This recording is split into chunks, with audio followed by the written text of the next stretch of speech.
La nuit où Ikaros a failli mourir pour la première fois, il n'avait que 11 semaines. 3 mâles étrangers avaient franchi la frontière du territoire de la plaine de Swat-le-Motoni, au cœur du Serengeti. Leur rugissement avait fendu l'obscurité comme un coup de tonnerre. La fierté d'Ikaros, dirigée par 2 mâles vieillissants, n'avait aucune chance. En quelques heures, les intrus avaient tué les 2 dominants et commencé à traquer les lionceaux. Sa mère, une femelle de 7 ans connue pour sa cicatrice en forme de croissant sur l'épaule gauche, avait saisi Ikaros par la nuque et s'était enfuie dans la nuit. Ce qui s'est passé dans les heures suivantes reste un mystère que même les rangers du Serengeti n'ont jamais pu reconstituer entièrement. La mère d'Ikaros avait couru vers le sud, loin de la plaine ouverte, en direction des kopjes de granit qui bordent la rivière Mbalageti. Elle portait son fils unique. Les 3 autres lionceaux de la portée avaient été retrouvés morts au petit matin, leurs corps encore chauds dans l'herbe piétinée. Un ranger de la station de Seronera avait noté dans son journal cette phrase « 3 corps, 1 manquant ». Pendant 5 jours, personne n'avait revu la femelle ni son lionceau. Les rangers avaient supposé que le 4e petit était mort lui aussi, probablement emporté par un prédateur ou victime de déshydratation. Le Serengeti est un endroit impitoyable pour un lionceau orphelin de fierté. Sans le réseau de femelles qui partagent l'allaitement et la surveillance, les chances de survie chutent à moins de 15%. Mais au 6e jour, un guide de safari avait repéré la femelle à la cicatrice près d'un point d'eau temporaire, à plus de 12 km de son territoire d'origine. À ses côtés, un lionceau minuscule, les côtes saillantes sous un pelage tacheté, buvait maladroitement. Le guide avait pris une photo floue, c'est la première image connue d'Ikaros. Un petit être fragile dans un monde qui avait déjà essayé de le détruire. Avez-vous déjà imaginé ce que ressent un animal qui perd tout en une seule nuit? Pas seulement son foyer, mais la structure même qui le maintenait en vie? C'est exactement ce qu'Ikaros avait traversé avant même de savoir chasser, avant même de savoir rugir. Sa mère avait fait un choix remarquable. Plutôt que de chercher à rejoindre une autre fierté, ce qui aurait pu signifier la mort de son fils face à des mâles méfiants, elle avait choisi l'isolement. Les kopjes de granit offrirent des crevasses où cachaient un lionceau, des damans des rochers comme proies accessibles, et une vue dégagée sur les approches. C'était un pari désespéré, mais c'était le seul disponible. Les biologistes du Serengeti Lion Project avaient fini par identifier la paire. La femelle, cataloguée sous le numéro SER F1247, était connue depuis 3 ans. Son fils, trop jeune pour un profil complet, avait reçu un identifiant provisoire. Mais les guides locaux, en observant ce lionceau qui semblait défier toutes les probabilités, lui avaient donné un nom. Ils l'avaient appelé Ikaros, non pas pour la chute du mythe grec, mais pour l'audace du vol. Dans la savane du Serengeti, les noms ne sont pas donnés à la légère. Les animaux qui reçoivent un nom sont ceux que l'on remarque, ceux qui sortent de l'ordinaire. Et même à 11 semaines, quelque chose dans ce lionceau avait attiré l'attention. Peut-être sa façon de se tenir debout sur les rochers, la tête levée vers l'horizon, comme s'il cherchait déjà quelque chose que personne d'autre ne pouvait voir. Mais la survie d'un lionceau seul avec sa mère dans le Serengeti n'est pas une histoire de courage. C'est une histoire de faim, de peur et de choix impossibles. Et le prochain choix que la mère d'Ikaros allait devoir faire serait le plus terrible de tous. Si cette histoire vous touche, abonnez-vous à Domaine Sauvage pour ne rien manquer de la suite. Quand Ikaros avait 5 mois, sa mère était revenue d'une chasse avec une blessure profonde à la patte arrière droite. Elle boitait sévèrement. Un coup de sabot de zèbre, probablement le genre de blessure qui, dans une fierté normale, aurait été compensée par les autres femelles partageant leur proie. Mais ici, dans l'isolement des kopjes, il n'y avait personne pour compenser. Si la mère ne chassait pas, ils mouraient tous les 2. Les 3 semaines qui avaient suivi sont ce que les biologistes du Serengeti appellent la période critique. La femelle ne pouvait plus sprinter.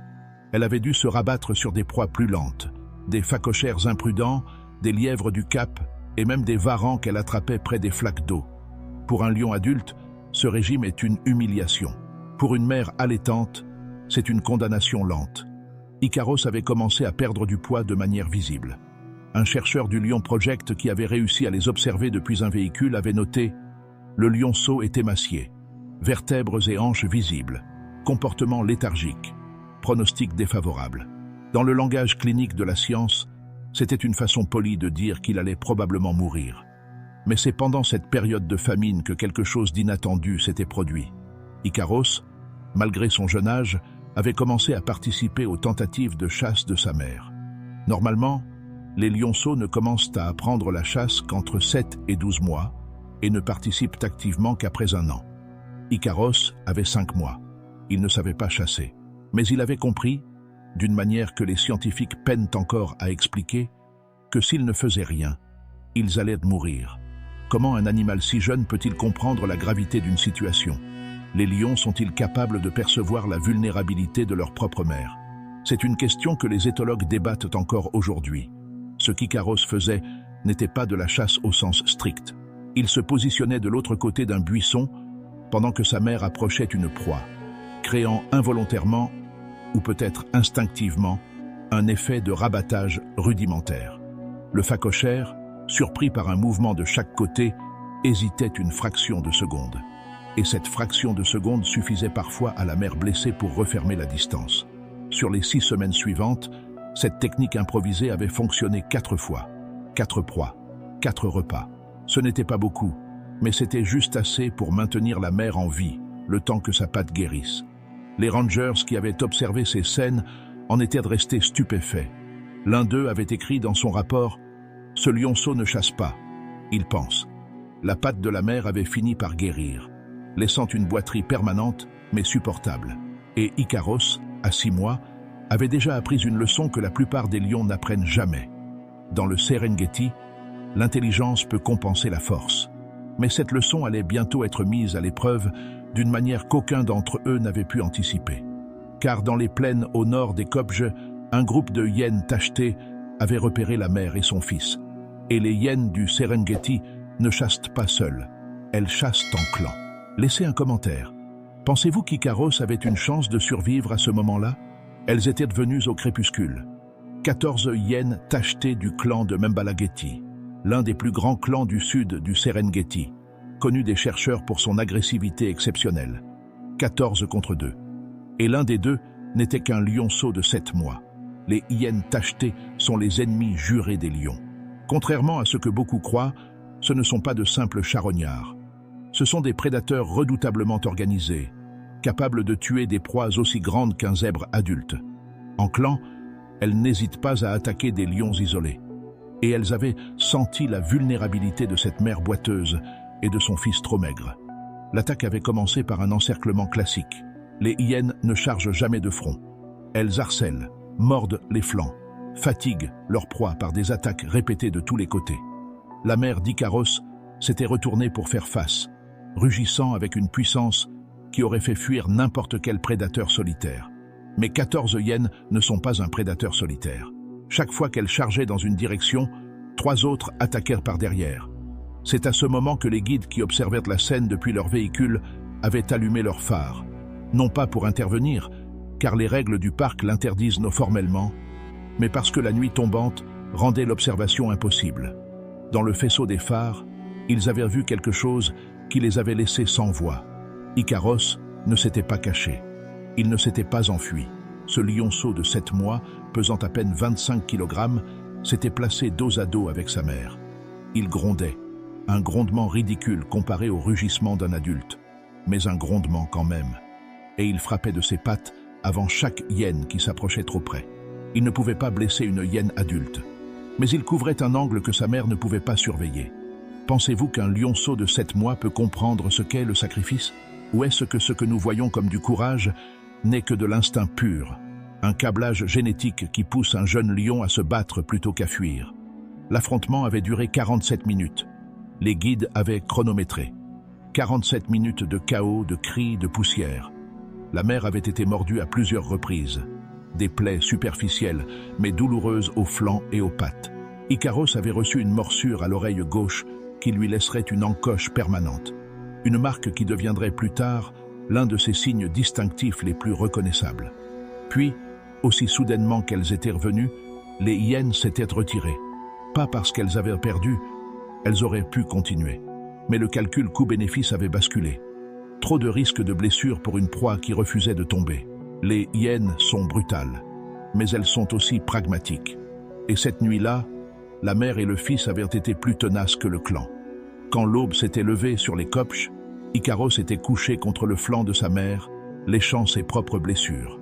Il avait survécu à sa deuxième épreuve, mais le Serengeti n'avait pas fini avec lui. Et ce qui l'attendait serait plus dévastateur que n'importe quel clan de hyènes. Partagez cette vidéo avec quelqu'un qui aime les histoires de lions. La suite arrive bientôt. Ikaros avait 14 mois quand il avait retrouvé le corps de sa mère. Elle gisait dans une dépression herbeuse à 300 mètres des Kopch, immobile. Il n'y avait aucune trace de combat, aucune blessure visible.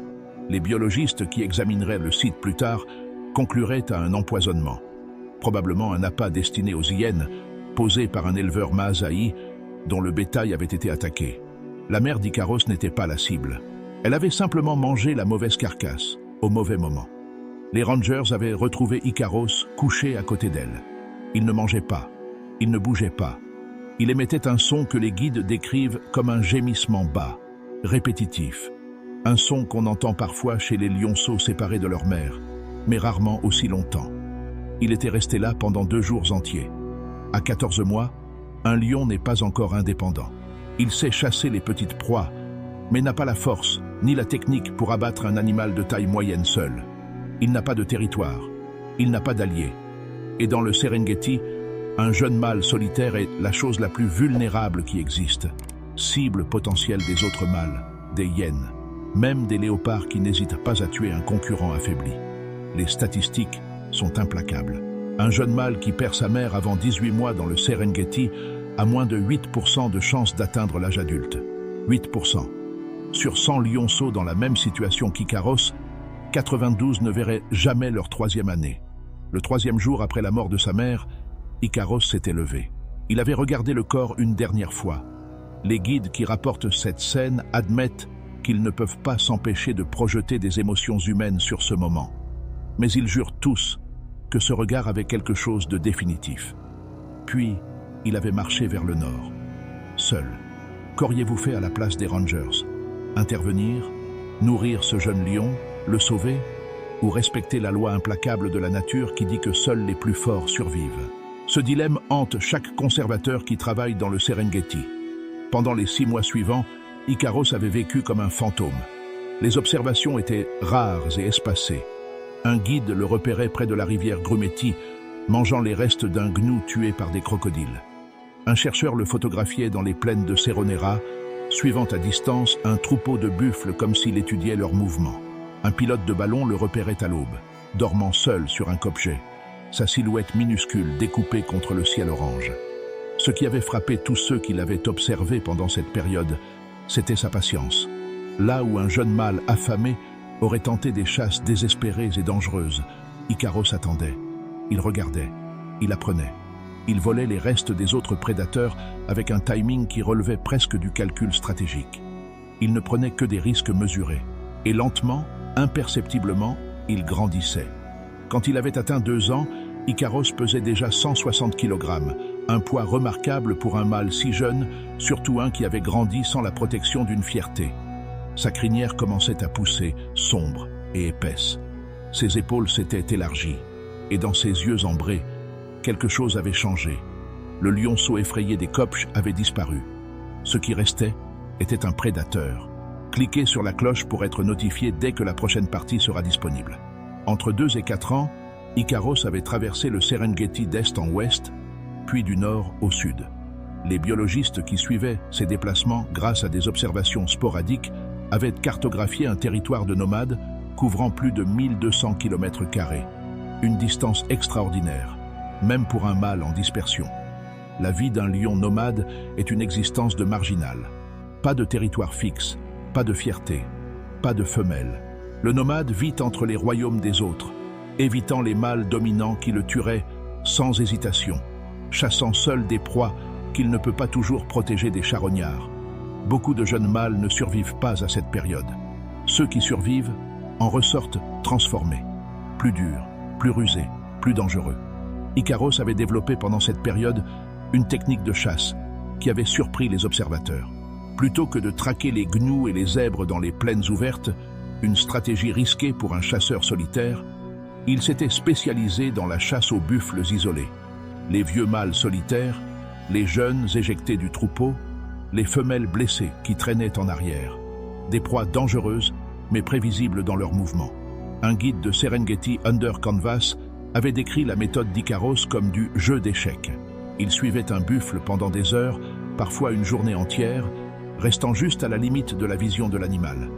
Il attendait le moment où le buffle s'arrêtait pour boire ou se couchait dans la boue pour se rafraîchir. Puis, il frappait.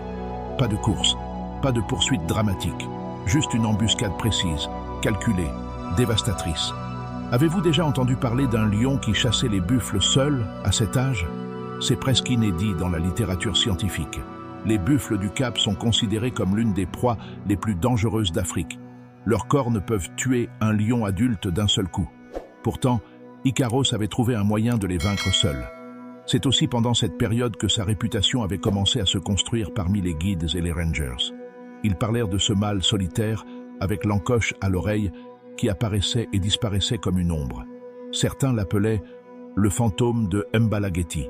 D'autres gardèrent le nom qu'il avait reçu enfant, Icaros. Et petit à petit, les touristes avaient commencé à le demander. « Avez-vous vu Icaros? Où est-il maintenant ?» Mais la vie de nomade ne pouvait pas durer éternellement.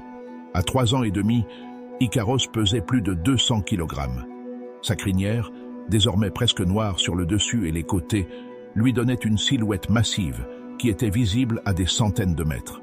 Il ne pouvait plus se cacher dans les marges du Serengeti. Il était devenu trop grand, trop visible, trop puissant pour rester un fantôme. Le moment était venu de faire ce que font tous les jeunes mâles qui survivent jusqu'à cet âge, trouver un territoire et le prendre. Mais dans le Serengeti, chaque territoire a déjà un propriétaire. Et le territoire qu'Icaros avait choisi était contrôlé par une coalition de 3 frères dans la force de l'âge. Les mâles les plus redoutés de toute la plaine de Seronera.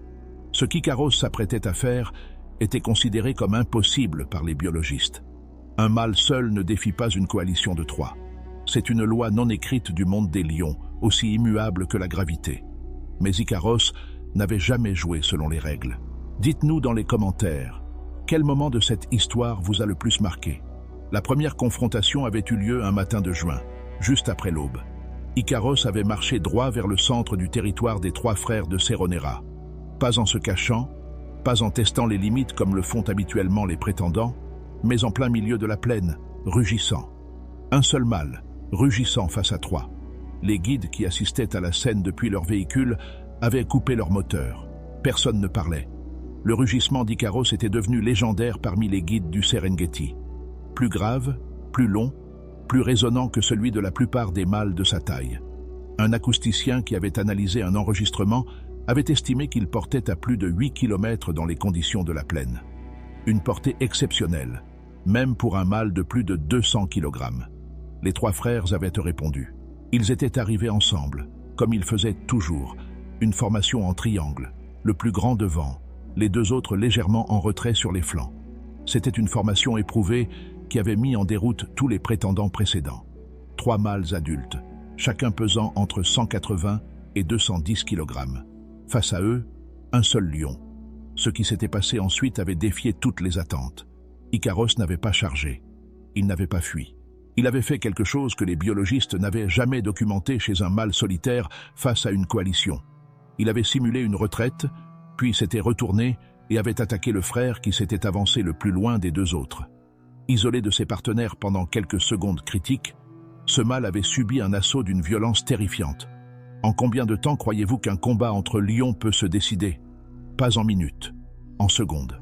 3 secondes avaient suffi à Icaros pour infliger une blessure grave au flanc du frère isolé. Une entaille profonde qui l'avait fait reculer en boitant. Les 2 autres, voyant leur frère blessé, avaient hésité. Cette hésitation avait duré peut-être 5 secondes, mais pour Icaros, c'était suffisant. Il ne les avait pas poursuivis. Il s'était arrêté, avait rugi une fois de plus, puis s'était retiré lentement vers les Kopjes au sud. Les guides étaient stupéfaits. Ce n'était pas une victoire. Pas encore. C'était un message. Icaros venait de prouver aux 3 frères qu'il n'avait pas peur, qu'il était dangereux, et surtout qu'il savait les diviser. Au cours des 3 semaines suivantes, Icaros avait répété cette tactique 5 fois. Jamais au même endroit, jamais à la même heure. Ils surgissaient, provoquaient une confrontation, ciblaient le mâle le plus isolé, infligeaient des dégâts et disparaissaient. C'était une guerre d'usure. Pas une bataille décisive, mais une campagne méthodique de déstabilisation. Le frère blessé lors du premier combat ne s'était jamais complètement remis. Les deux autres montraient des signes de stress. Ils rugissaient moins, patrouillaient moins, mangeaient moins. Le génie de la stratégie d'Icaros résidait dans sa patience. Il ne cherchait pas à gagner un seul combat. Il cherchait à gagner la guerre. Et dans le monde des lions, la guerre ne se gagne pas toujours par la force brute. Elle se gagne par l'endurance, l'intelligence et la volonté de continuer quand l'adversaire commence à douter. 5 semaines après la première confrontation, les 3 frères avaient quitté le territoire de Seronera. Pas ensemble. Le blessé était parti en premier, suivi quelques jours plus tard par les 2 autres. Un mâle solitaire, orphelin, qui avait grandi sans fierté, venait de réaliser l'impossible. Mais conquérir un territoire n'est que la moitié de la bataille. Le garder, c'est une toute autre histoire. Si vous voulez découvrir comment cette histoire se termine, abonnez-vous maintenant. Les 4 années qui avaient suivi la prise du territoire de Seronera sont ce que les guides du Serengeti appellent l'ère d'Icaros. Jamais, dans la mémoire des Rangers les plus anciens, un mâle solitaire n'avait tenu un territoire aussi longtemps sans partenaire de coalition. La durée moyenne de domination pour un mâle seul est de 18 mois. Icaros avait tenu 4 ans. Son territoire s'étendait sur environ 400 km², autour des plaines de Seronera, l'un des secteurs les plus riches du Serengeti en termes de proie. 3 fiertés de femelles, totalisant 22 lionnes adultes, vivaient sous sa protection. En 4 ans, il avait engendré plus de 30 lionceaux, dont au moins 19 avaient survécu jusqu'au sevrage. Un taux de survie exceptionnel que les biologistes attribuaient en partie à sa vigilance constante. Car Icaros ne se comportait pas comme un mâle dominant ordinaire. La plupart des mâles dominants passent l'essentiel de leur temps à manger les proies tuées par les femelles et à s'accoupler. Icaros faisait tout cela, bien sûr, c'est la biologie. Mais il faisait aussi quelque chose de rare. Il patrouillait son territoire personnellement, souvent la nuit, parcourant des dizaines de kilomètres pour marquer les limites et repérer les intrus potentiels. Un chercheur du Serengeti Lion Project avait calculé qu'Icaros patrouillait en moyenne 22 km par nuit, presque le double de la distance moyenne pour un mâle dominant. C'est comme s'il savait qu'il n'avait pas de partenaire pour surveiller les flancs, avait écrit le chercheur. Alors il compensait par le travail pur. Pensez-vous qu'Icaros avait conscience de sa propre vulnérabilité? Qu'il savait, d'une manière instinctive, que ce qu'il avait construit seul pouvait être détruit aussi facilement qu'il l'avait pris? Pendant ces 4 années, Icaros avait repoussé au moins 7 tentatives d'intrusion documentées. Des nomades solitaires, des paires de frères en dispersion, et même une coalition de 4 jeunes mâles venus du Ngorongoro. Chaque fois, la même stratégie. Confrontation immédiate, agressivité maximale, aucun recul. Les guides disaient que regarder Icaros défendre son territoire était comme regarder un général en campagne. Chaque mouvement avait un but, chaque rugissement était calculé. Mais Icaros avait aussi un autre côté. Les femelles de ses fiertés montraient un comportement inhabituel en sa présence. Elles le toléraient près de leur lionceau, bien plus que la normale. Normalement, les lionnes sont méfiantes envers les mâles près des petits, pour de bonnes raisons. Mais avec Icaros, plusieurs guides avaient observé des scènes remarquables. Le grand mâle couché au milieu des lionceaux qui grimpaient sur lui, mordillait sa crinière, tirait sa queue. Il ne grognait même pas. Peut-être que le lionceau orphelin qui avait grandi sans fierté avait créé, à sa manière, la fierté qu'il n'avait jamais eue. Peut-être que derrière la machine de guerre de 200 kg, il y avait encore cet enfant des Kopch qui cherchait ce que la nuit lui avait volé. Mais le Serengeti ne tolère pas les rois éternels. À 8 ans, Icaros portait les cicatrices de dizaines de combats. Sa boiterie, héritée d'une confrontation particulièrement violente avec des buffles, devenait plus prononcée chaque mois. Et au sud de son territoire, une coalition de 5 jeunes mâles avançait. 5 contre 1. Cette fois, même l'intelligence ne suffirait peut-être pas. Partagez cette vidéo. Plus nous sommes nombreux, plus nous pouvons raconter ces histoires.